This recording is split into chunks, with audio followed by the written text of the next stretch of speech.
حسنین کریمین طیبین طاہرین کے فضائل مناقب کے حوالے سے کچھ باتیں، اور یہ کہ یہ حسنین کریمین اور ان کی اولاد وہ نبی پاک کی طرف نسبت ہوگی، نبی پاک کی اولاد کہلائے گی۔ اس موضوع پر آج میں نے گفتگو کرنی ہے۔ پہلے حسنین کریمین کے کچھ فضائل احادیث کی روشنی میں، اور پھر حسنین کریمین خود کا اور ان کی اولاد کا نبی پاک صلی اللہ علیہ وسلم کی اولاد ہونا، یہ مضبوط دلائل سے ہم ثابت کریں گے۔ مشہور حدیث ہے، نبی پاک علیہ السلام نے فرمایا انی تارک فیکم الثقلین، میں تم میں دو وزنی چیزیں چھوڑ رہا ہوں، ایک اللہ کی کتاب اور دوسری اپنی اولاد۔ آگے فرمایا وَلَن يَتَفَرَّقَا حَتَّى يَرِدَا عَلَيَّ الْحَوْض، یہ آپس میں جدا نہیں ہوں گے، اکٹھے رہیں گے حوض پر میرے پاس آنے تک۔ مطلب یہ ہے کہ جو سچے سادات ہیں وہ کتاب اللہ پر عمل کریں گے اور اس کی مخالفت ہرگز نہیں کریں گے، اس کی اطاعت فرمان برداری کریں گے۔ یہ حدیث زید بن ثابت،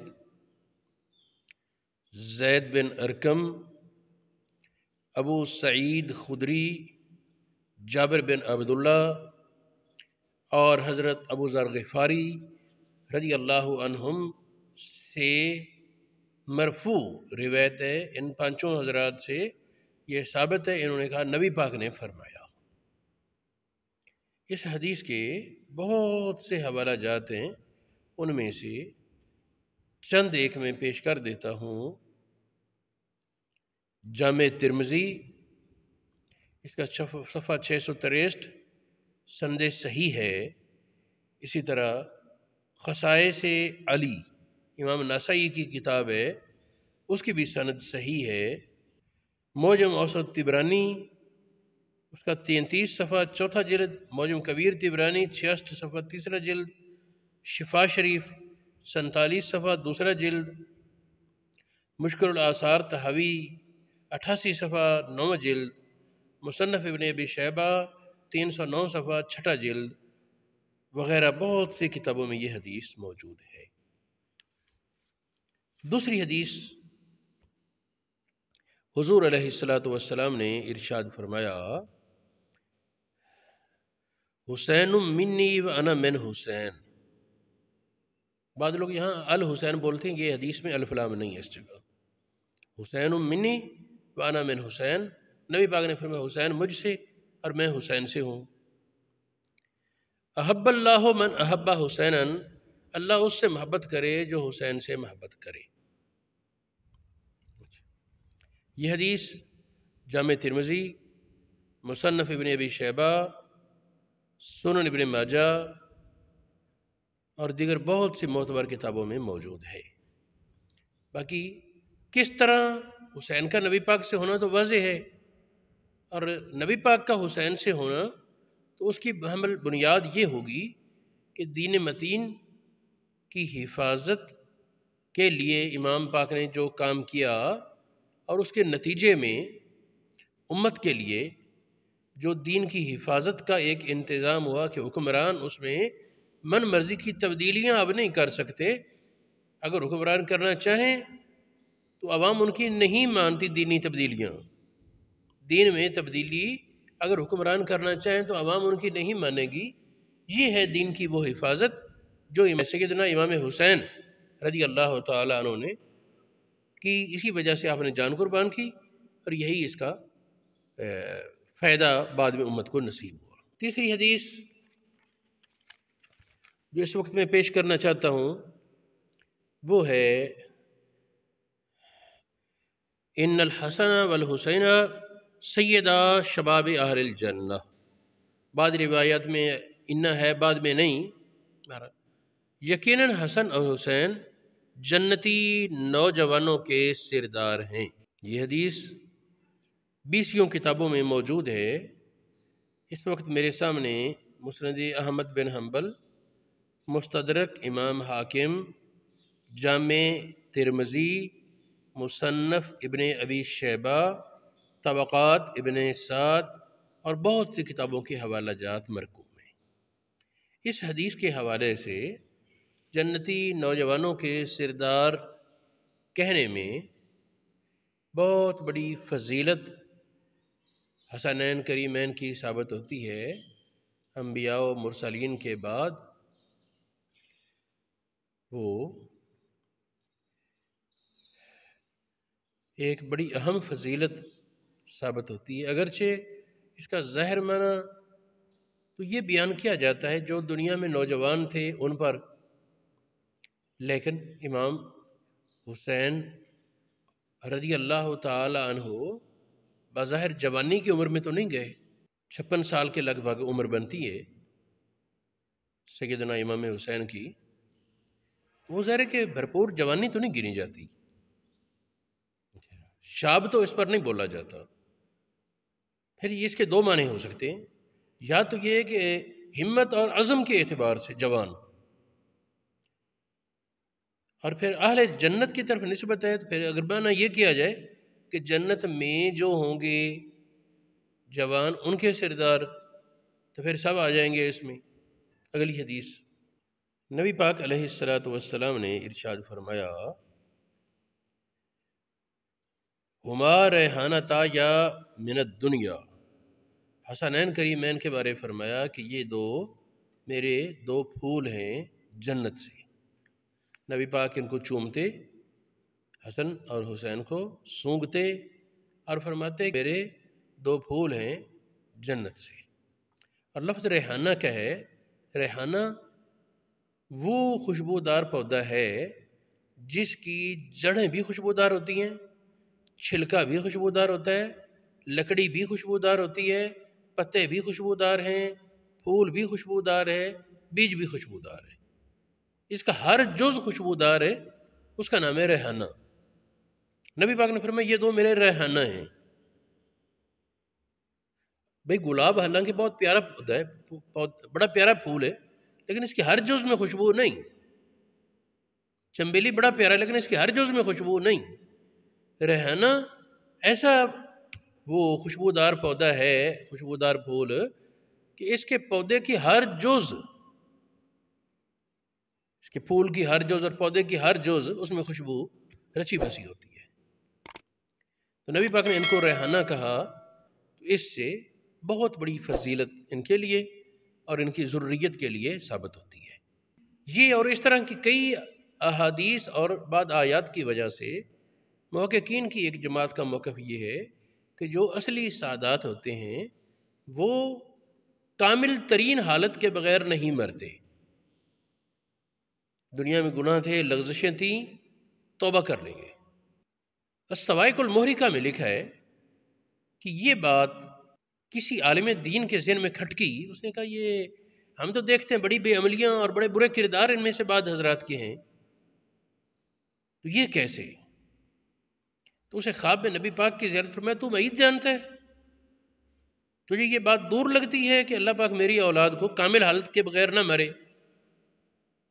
اس لیے سادات کے معاملے میں جو سچے سادات ہیں یعنی صحیح العقیدہ، ان کے بارے میں بہت زیادہ احتیاط کی جائے، عملی کوتاہی میں ان کی پیروی نہ کی جائے، ان کی ریس نہ کی جائے، لیکن ان کو وہ نشانہ نہ بنا دیا جائے اعتراضات کا اور زبان درازی کا۔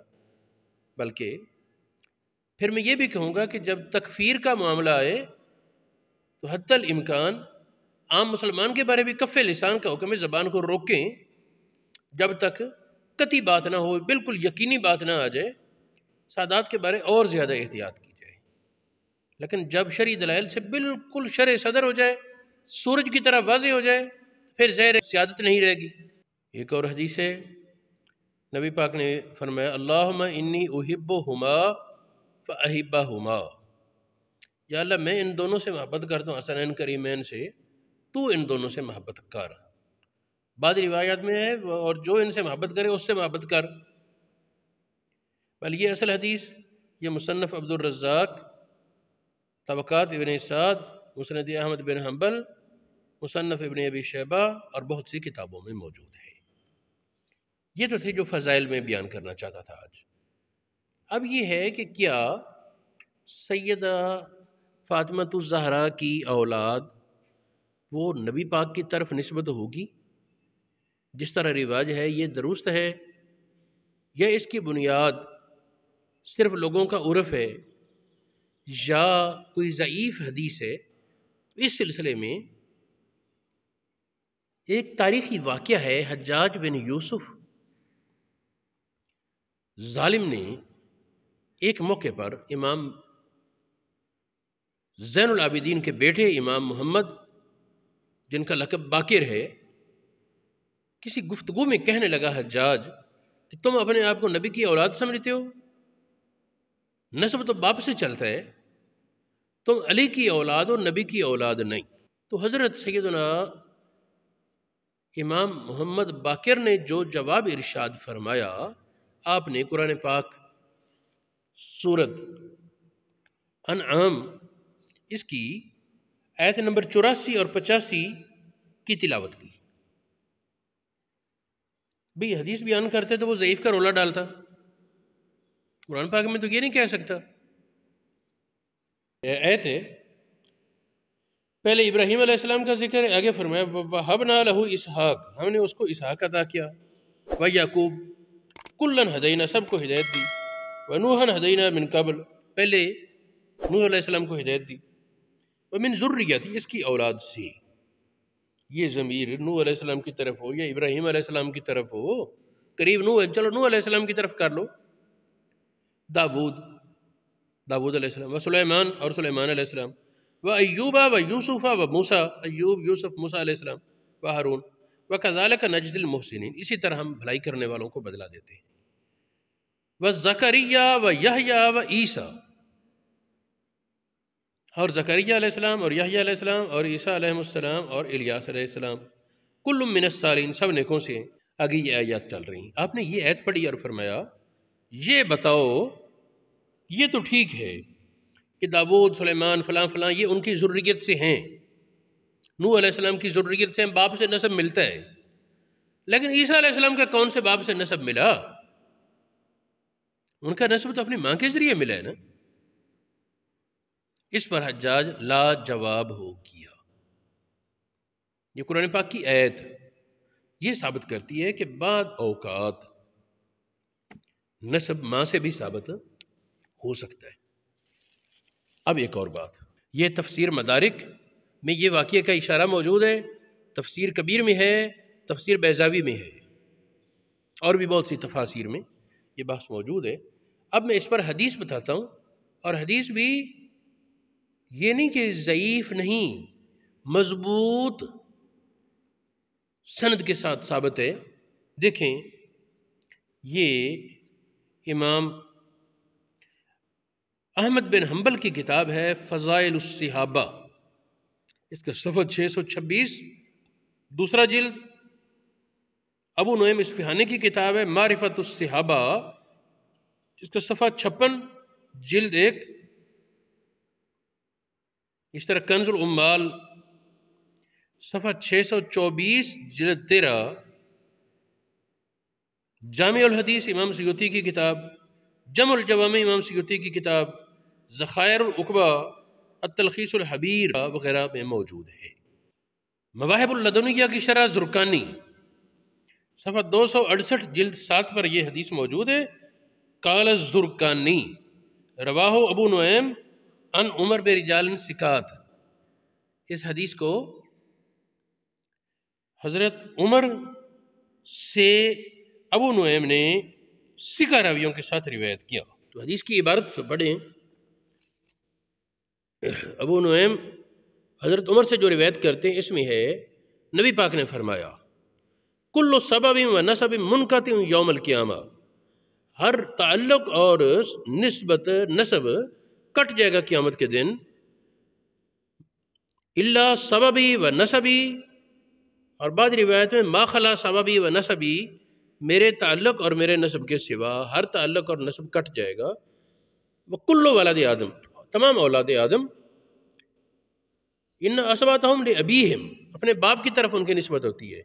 ما خلا ولد فاطمہ، فاطمہ کی اولاد کے سوا.